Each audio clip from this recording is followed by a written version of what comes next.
बात कर लेते हैं कि किस तरह से एक से अधिक अभियुक्तों के मामलों में 376 में बेल मिलनी चाहिए, या किस तरह से ज़्यादा दिक्कत हो जाती है। या एक मामला है 302 का और एक मामला है 306 आईपीसी का, इसमें भी एक से अधिक लोग 376 के जैसे ही कई लोग हैं अपराधी अभियुक्त, तो उसमें बेल कैसे मूव की जाए। सबसे बड़ी बात, आप एक फैक्ट समझ लेने वाली बात है, कोई भी अपराध हो, अगर अभियुक्तों की संख्या एक से अधिक है तो बेल फाइल करने से पहले आप चार्जशीट ले लीजिए। अगर चार्जशीट नहीं गई है तो मैं उसके बारे में भी आपको बताऊंगा। अगर चार्जशीट चली गई है तो बेल कैसे होगी, तो चार्जशीट निकलवा लीजिए।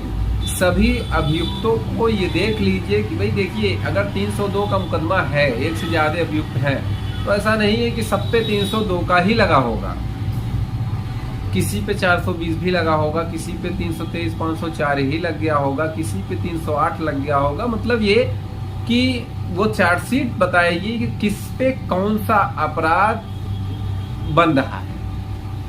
वो चार्जशीट बताएगी कि इन्वेस्टिगेशन में, जांच में कौन सा व्यक्ति किस अपराध की धारा में दोषी पाया गया इस मुकदमे में। उम्मीद करता हूं लैंग्वेज एकदम शुद्ध और साफ और सहज भाषा में है, समझ में आ रही होगी मेरा कहने का मतलब क्या है। तो जिस भी व्यक्ति के खिलाफ जो अपराध की धारा, मान लेते किसी पे 411 ही बन रहा है, 395 वगैरह के मुकदमों में भी कहीं कहीं ये दिखाया जाता है कि 411 अर्थात किसी पे माल सिर्फ बरामद हुआ, किसी की जगह घर से सिर्फ वही धारा लगी है। तो पहले तो ये क्लियर करना होता है। अक्सर लोग ये फोन करके बोलते हैं कि साहब हमारे ऊपर ये धारा है, कैसे क्या किया जाए। तो भाई पहला काम यही होना चाहिए कि किस अभियुक्त के पास कौन सी धारा में मुकदमा दर्ज है। अब जब उस अभियुक्त के खिलाफ जो धारा दर्ज है, मुकदमा दर्ज है, उसी धारा में आप बेल फाइल करिए। और बात एक सबसे जान लेने वाली बात है, जरूरी बात यह है कि जो मेन अभियुक्त है उनको पहले साइड में कर दीजिए। जैसे कभी रिश्तेदार फंस जाते हैं, महिलाएं फंस जाती हैं।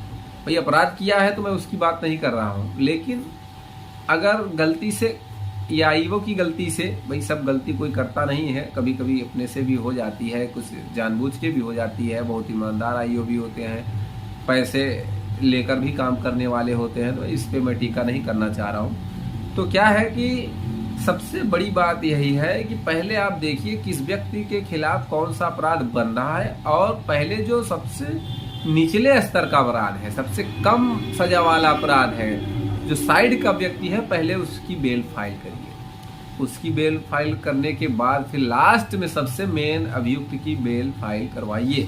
ये रहा चार्जशीट के बाद की कहानी। चलिए बात कर लेते हैं, अगर चार्जशीट गई ही नहीं है, 10 लोग अपराध में शामिल है, FIR 10 लोग के खिलाफ है, तो क्या करेंगे आप। ऐसी कंडीशन में आपको एंटीसिपेटरी बेल का अधिकार प्राप्त है। एंटीसिपेटरी बेल का सारा डिटेल मैंने ऑलरेडी अपने इस YouTube चैनल पे कई ढेर सारे वीडियोस मैंने डाल रखा है, उस पर आप लिंक पे जाके देख सकते हैं, YouTube चैनल पे जाके देख सकते हैं। बेल के बारे में ज़्यादा डिस्कस ना करते हुए हम इस वीडियो में आगे बढ़ेंगे। तो अगर मान लेते हैं FIR दर्ज हो गई और चार्जशीट अभी नहीं गई, और आप हैरान परेशान हो गए, भैया मेरे खिलाफ तो FIR दर्ज हो गई, ये धारा है वो धारा, तो सबसे पहला काम ये करिए कि जिस भी व्यक्ति के खिलाफ FIR दर्ज है, बारी बारी से एंटीसिपेटरी बेल फाइल करिए। अब अपने अकॉर्डिंग कि भाई इन पे ये अपराध बना होगा, या ये रिश्तेदार हैं, ये महिला है, अगर महिलाएं हैं तो पहले उनकी बेल फाइल करिए। इसी तरह से एंटीसिपेटरी बेल भी फाइल कर सकते हैं। और चार्जशीट अगर नहीं गई है तो एंटीसिपेटरी आपको मिल ही जाएगी। एक बात, दूसरी बहुत ज्यादा जरूरी बात यह है कि अगर, अब बता रहा हूं 482 में आपको फायदा कहां से मिलेगा। अगर मान लीजिए चार्जशीट सबमिट होने पर 90 दिन से ज़्यादा समय लग गया तो ये भी आपका जमानत का सबसे बेस्ट अधिकार है और आपको जमानत मिलने का ये सबसे बड़ा ग्राउंड बन जाएगा।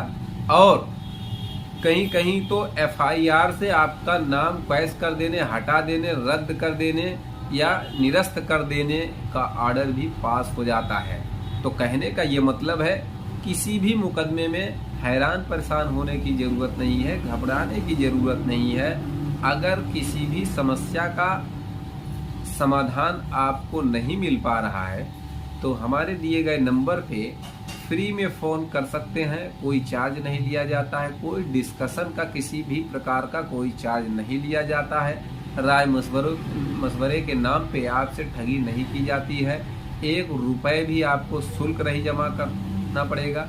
निःशुल्क इस नंबर पे आप फ़ोन कर सकते हैं। एक गुजारिश ये रहेगी कि फ़ोन करते समय ध्यान दें। सुबह शाम इसलिए मैं कह रहा हूँ क्योंकि सुबह शाम ही टाइम मिलता है, बाकी टाइम कोर्ट का टाइम होता है। या तो आप सबसे बेहतर है कि सैटरडे संडे फ़ोन करें। उम्मीद करता हूँ, आशा करता हूँ आज की जानकारी आपको पसंद आई होगी। अगर जानकारी पसंद आई तो वीडियो को लाइक करिए, शेयर करिए।